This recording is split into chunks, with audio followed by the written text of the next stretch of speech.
What is the Horn effect? The Horn effect is a cognitive bias where a single or negative trait or behavior leads to an overall negative perception of a person or thing, even if there are other positive qualities about that thing or person. In a lecture with Dr. Hernandez on March 21st, we talk about the Horn effect. Now, to contrast that, there's also something called the halo effect, which is what you think it is, the exact opposite. The halo effect is when one positive quality or positive things can subtract from all the negative things about that person or thing. The question has to become in a capitalist society where some people, due to RPR, resources, privileges, and rewards, are ranked higher whether they like it or not on the scale in capitalism. This ranking of people can even pour into how you look and what your outer appearance is.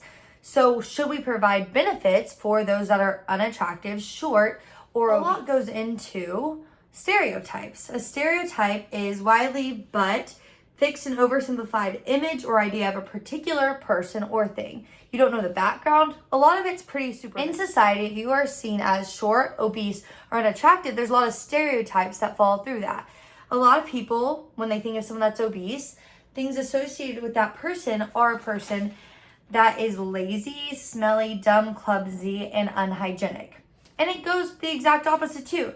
If you're a skinny person, some people might stereotype you as hardworking, fragrant, clean, smart, and graceful. In deciding whether I think that the government should supply things to the unattractive, to the obese, to the short, because as we talked about in another lecture by Hernandez on March 21st, that half of weight is genetic. 50% of how heavy you are is going to be genetic. So it's not all truly the issue with giving a person that is obese or unattractive either plastic surgery or Ozempic or some things like that is now someone under them is going to be deemed as unattractive. So I don't think there's going to ever be a scale where we can truly say, wow, everybody's attractive now, this is equal. A lot of things we look at as humans are objective, are superficial. Beauty, as they say, is superficial. But there's also a study that shows that we rank the ugliest to the most beautiful on the kind of the same scale the majority of people do. Growing up, I had always been a little bit heavier, probably until sophomore year of high school. And I didn't get a lot of attention from teachers. I didn't have people coming up to me being like, oh, what do you do in life, or invest in me. And then junior year, I just I don't know, lost my baby fat or something and just dropped a lot of weight. And so it was just kind of weird to notice because people started giving me more attention, either from guys or from teachers or even things that I wanted. I agree that there is injustice in this system, but I don't agree that the government should be giving people benefits for being unattractive, obese, or short. I think if it's medical emergency like obesity or something, then I think, okay, Ozempic should be provided or some other weight loss drugs like that. But I don't really think there's ever going to be an area that we can say, okay, it's all fair now. We're going to see each other. Because of the fact majority of people rank the most beautiful to the ugliest the exact beauty bias is the favorable treatment based on physical attributes. In Anna North's article, The Past, Present, and Future of Body Image of America delves into the evolution of body image and perception. And we have these racial origins of thin ideals she talks about, which is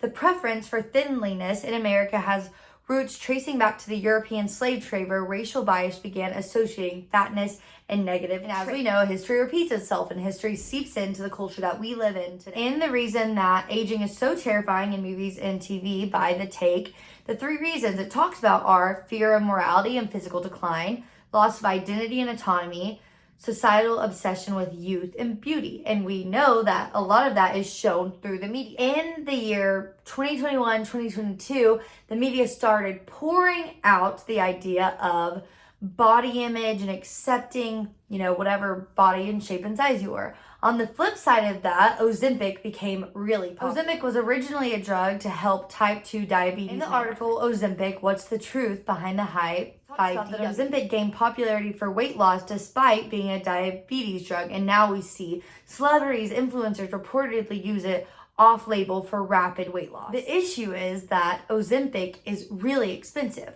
So these celebrities are all of a sudden getting Ozempic, getting really skinny, not having to do much work for it, while people in lower impoverished or even like middle class families aren't able to afford these Ozempic treatments. Because once you start, you kind of have to keep going or else you can gain weight back. So all of a sudden, celebrities are getting Ozempic, and now it's like body image for a lot of lower class communities comes into social media. And strategies that we can employ to reduce prejudice and discrimination, I think, is a lot about, and if I'm not going to support or employ the government giving benefits for people that are unattractive, then I think we should show the stat that 50% of obesity or weight is genetic. We should show that, look how awful this is. This is completely unfair that attractive and unattractive have different experiences and different opportunity, though the unattractive person could be way more successful and have way more potential than the attractive person. I think through news, media, informing the public of this and bringing light to, yes, like have body positivity, but this is why the media is showing that, because like in a capitalist society, like we talked about with her Dr. Hernandez on February 7th, what does it do? It creates problems of oppression. Interpersonal strategies that you can employ is realizing that the weight, either skinny, larger, attractive, unattractive, has nothing to do with someone's success rate. And it's important to give everyone equal opportunity, but also realize that injustice is institutional strategies that I think could be employed is going to businesses and saying, like, having trainees, is there prejudice in our company? Is there discrimination? And that can hit on racial, that can hit on unattractive, because that's something in my life that I never have even thought about, that an unattractive or attractive person is going to receive different things, or obese or skinny. And that goes back to what we talked about with Hernandez on January 17th of, you can't see the water if you're in it. Like a fish can be swimming around, but they're like, oh, I love this water. What's water? This also can be affected by breaking through the idea of cultural hegemony, which we talked about on January 17th in a lecture with Dr. Hernandez, that sometimes the only thing holding you back is yourself. So it's important to expand our minds and become acquainted with these prejudices in society. In my interviews, we see that Ryan talks a lot about how he thinks that how you view yourself is going to affect your job opportunities. So if I think I'm ugly or unattractive, then I'm going to be less apt to put myself out there. And I think that brings up a really good point of, yes, there's problem in this society, but sometimes we need to think as individuals, well, do I view myself as unattractive? We see attractive people view themselves as unattractive, and that holds them back. So I think Ryan brings up a really good point in that way. Riley talks about how she's seen people achieve greater things and get stuff, even as like a little kid, that she wasn't ought to, and she always thought it was because that person is more pretty than me. That girl looks I think better. Overall, body positivity is a great thing, and we should be body positive and encouraging others to see themselves as more confident. There's a study that shows that a lot of people that are more confident in themselves, obese or not, are going to go work out, get into the gym. Goes back to the 50% genetic thing. There's also an understanding of, you can be a healthy person and be bigger than the girl sitting next to you. And you can be skinnier and not as healthy as a larger person sitting next to you. It's all about perspective, and I think we need to open our brains to see and understand that.